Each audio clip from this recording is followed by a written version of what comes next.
Johannesburg, also known as the City of Gold. The ongoing political and economic crisis across the border has resulted in an influx of Zimbabweans looking for a better life.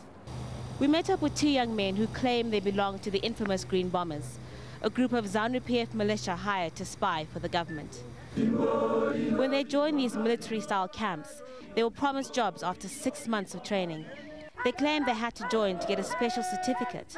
Without it, government would have made sure they couldn't get work. In the camps, they were drilled about Zimbabwe's history and politics. They say they were also taught how to identify people who were supporting the opposition. They don't want to be recognized.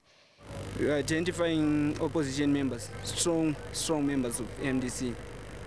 Those who were suspecting of causing troubles. So we would send their names. They told us they passed these names on to Army and Central Intelligence officials. They claim they never physically hurt opposition members, but they know of those who did. You obviously must have thought to yourselves, some people were disappearing. I mean, what did you think was happening to them? In my own opinion, I think they were murdered, maybe thrown somewhere. They were promised jobs in exchange for information, but the jobs never materialized. Frustrated, they came to South Africa. Elections are coming up next year. They claim that if they had stayed in Zimbabwe, they would have been forced to spy again. Yeah, people back home, they are scared to express themselves. You can't openly say you are an MDC supporter. This woman also wants to stay anonymous. She works in a supermarket in Harare, but says it's impossible for her to make ends meet. She's in Johannesburg now to look for a better job. Things in Zimbabwe, they are bad, totally bad. Can't find any food in the supermarket, so we are suffering there.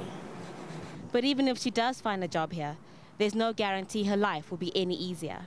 People are forced into careers they've never trained in, that is of prostitution for ladies. It's not of their choice. We don't blame them for being prostitutes. Criminal activities for men. Many Zimbabweans here feel there's nothing to go back home to. A lot of Zimbabweans prefer to come to South Africa rather than Zambia or Botswana because it's easier to get jobs here. Some employers only want cheap labor and they don't care whether someone has the right paperwork. The situation in Zimbabwe isn't improving.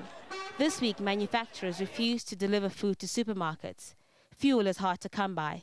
At least here, they can get certain basic commodities, even if it means they might never see their families again. Haru Mutasa, Al Jazeera, Johannesburg.